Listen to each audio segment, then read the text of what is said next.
J'en reviens à la fidélité. Donc la fidélité qui est l'expression tout simplement de l'amour. Alors je vais vous poser une question. Et puis vous allez me répondre. Mais en vérité, vous n'allez répondre qu'à vous-même.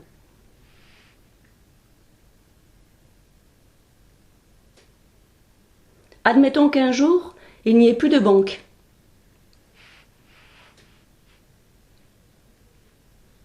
Elles ferment leurs portes.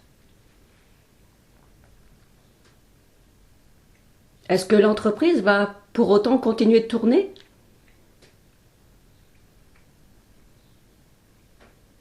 Ici, on a besoin de vêtements, on a besoin de chaussures, on a besoin de nourriture.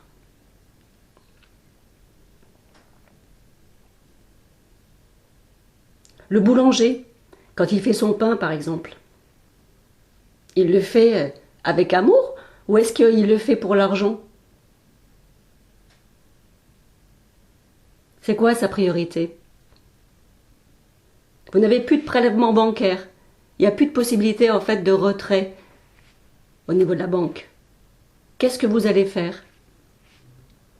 Vous allez arrêter de vivre?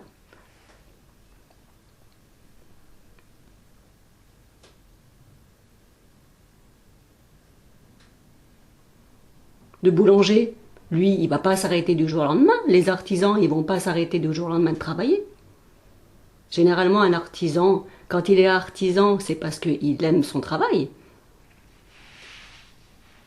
Donc, le boulanger, lui, je prends un exemple. Celui du boulanger. Il va avoir besoin de la farine pour faire son pain. Donc à un moment donné, il n'y a plus d'argent, qu'est-ce qu'il va faire? Il va dire, il va aller se tourner vers celui qui a l'habitude de lui vendre la farine. Il va lui dire, oh mon gars, moi, j'aime bien faire le pain, et puis au final, tu seras bien content aussi de manger mon pain. Donne-moi ta farine. Et puis au final, ils vont se retrouver les deux à discuter, et puis se dire, la farine, elle t'appartient pas. C'est le blé. Le blé, c'est la terre qui le donne. C'est la terre au final qui nourrit l'humanité.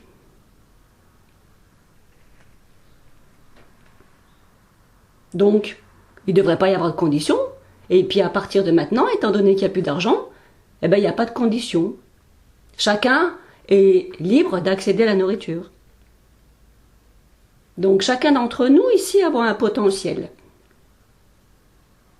à donner à l'autre, forcément.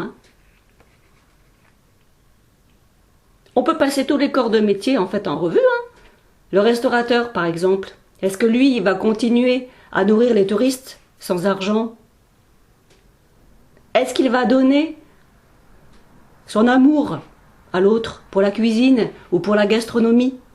Est-ce qu'il va transmettre cela dans son assiette pour l'autre? Ou est-ce qu'il va au final s'enfuir en mettant la clé sous la porte?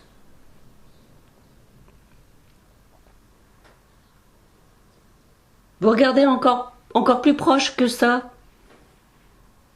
les propriétaires d'immeubles ou de maisons individuelles, ils vont mettre leurs locataires dehors sous prétexte que l'argent n'existe plus?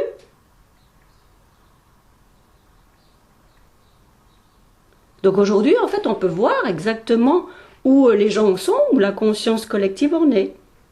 On peut voir ce qui anime chacun. La vie, elle nous montre clairement qu'on ne peut pas continuer à faire les choses par intérêt. Parce que notre nature, elle est don. Celui qui aime chanter, lui, il va continuer à chanter. Celui qui aime le bois, il va pas se poser de questions, il va continuer à travailler le bois. Celui qui aime son travail, en vérité, va continuer tout simplement, il va pas se poser de questions. Et puis, par l'amour justement de son travail, il va même encourager les autres, par sa présence, à en faire autant. L'amour, il n'a aucune limite. Il n'y a pas d'étiquette dans l'amour. Il n'y a pas de condition dans l'amour. Maintenant, on en revient aux banques. Si le banquier, Il se sent perdu, parce qu'il a perdu son travail. Il va voir que la vie, elle va lui tendre autre chose. Il y a des portes qui s'ouvrent. Il y aura autre chose à faire. Le vide, en fait, il n'existe pas. Le vide, il est juste dans votre tête. Hein. La vie, elle prend soin de tous en vérité. Donc si les gens n'étaient pas attachés à l'argent, s'il n'y avait pas cette névrose collective, il n'y aurait pas de famine dans cette dimension. Les gens n'auraient pas peur de manquer, ça n'existerait pas, tout simplement. Hein? Et ils quitteraient leur enveloppe charnelle heureux. Donc ce que vous appelez la mort, ça n'existerait peut-être plus en fait dans la conscience collective. Ça n'existerait plus du tout. Vous verriez simplement une transition, le passage d'une forme à une autre, le passage d'une dimension à une autre dimension d'existence, tout simplement.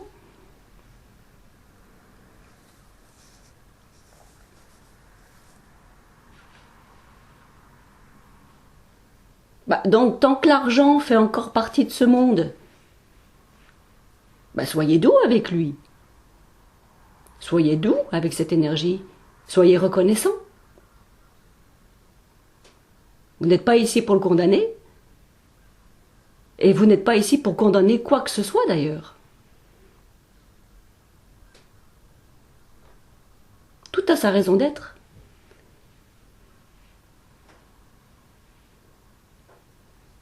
L'authenticité de qui vous êtes, ça ne vous a jamais empêché de goûter à la matière. Et le jour où il n'y aura plus rien de ça, vous ferez sans. Et puis c'est tout.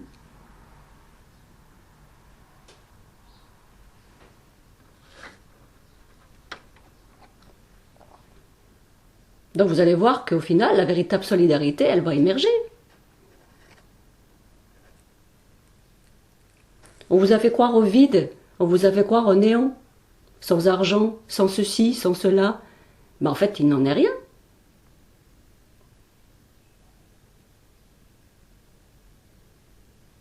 La vie continue.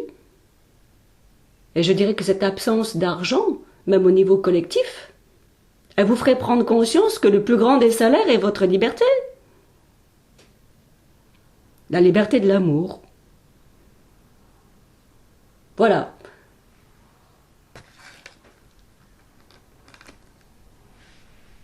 Voilà ce que j'avais à vous dire pour aujourd'hui. Je vous salue et puis vous dis à bientôt.